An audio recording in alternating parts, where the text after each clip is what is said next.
Phil, bit of an unusual location for an interview, but this is the Graves family caravan. It is. We've had this caravan now for best part of, I think, 2 decades now. It's on its last legs, but we decided to give it one last trip down to Wimbledon.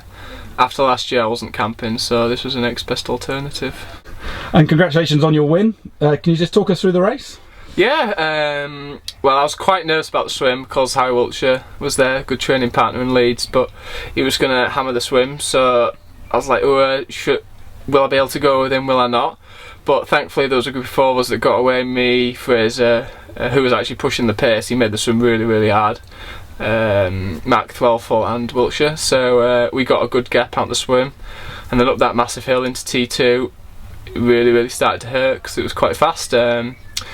Got on my bike, sort of started pedalling. Fraser absolutely nailed the first 10 miles of the bike. I was really impressed with how I was riding, really impressed, but I managed to just sneak past him and then just put my head down, not look back, and just try and open up a big gap. The first lap was quite controlled, and then I tried to open it up a bit more on the second lap, and then just walk back down to T2 and then just run as hard as I can. It's very muddy here, and with all the rain we've been having, so it was somewhat of a mud bath, but yeah, managed to get across that line first, so I suppose I must have done something right.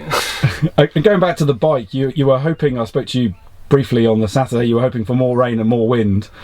There certainly wasn't any rain. Was there much wind out there on the course?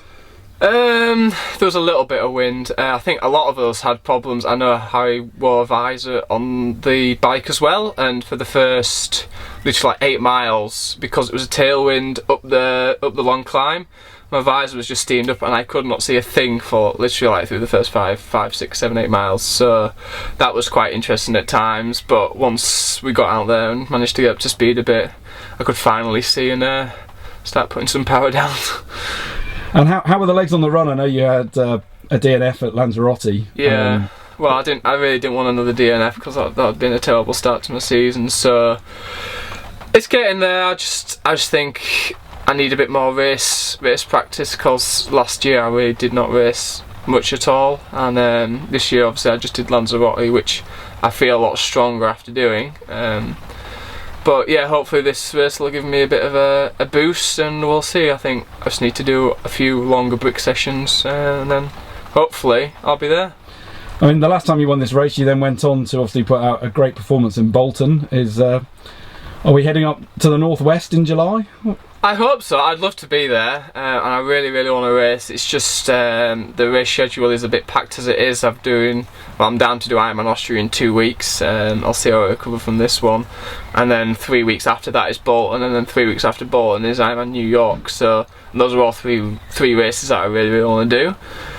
And I know a lot of people will be saying like, "Oh, you're stupid to do all those 3 races. You know, you're so young, blah blah blah." But I'll say what I say every time. You know, if I was a professional cyclist, I'd be riding the Tour de France and be putting myself into an even bigger hole. So I'll just see how the body is. I'll have a talk to a few people and see where to take it from there, really.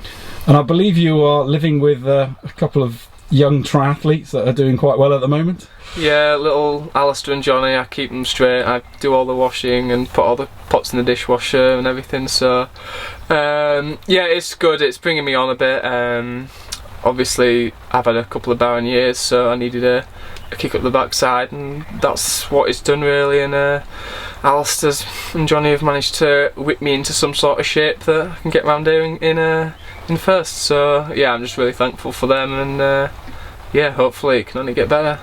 And we mentioned briefly Harry Wiltshire raced today, and with I know Will Clark has actually said that he's looking to do some races overseas, and I think he's looking to move into 70.3. Are you welcoming some of these Olympic athletes into the Ironman world? I'll welcome them with open arms. It's good for sport. I know Will's been on the old Facebook trying to ask me as many questions as he can, and I sent him a cheeky reply saying he's competition now, so I'm staying shut. But no, it's good to have them around, and it strengthens the sport in Britain, and it just, even from like a fan's perspective, like I'm a big fan of the sport, and I'm really excited to see what Will can do when he puts in some good training. I know he tweeted the other day that he was going to do a 10-mile run at 5 20-mile pace, so I couldn't even do that, so it'll be really it'd be really exciting to see what Clarkie can pull off. Brilliant. Well, again, congratulations on your win, and we look forward to seeing you at more races. Thanks very much.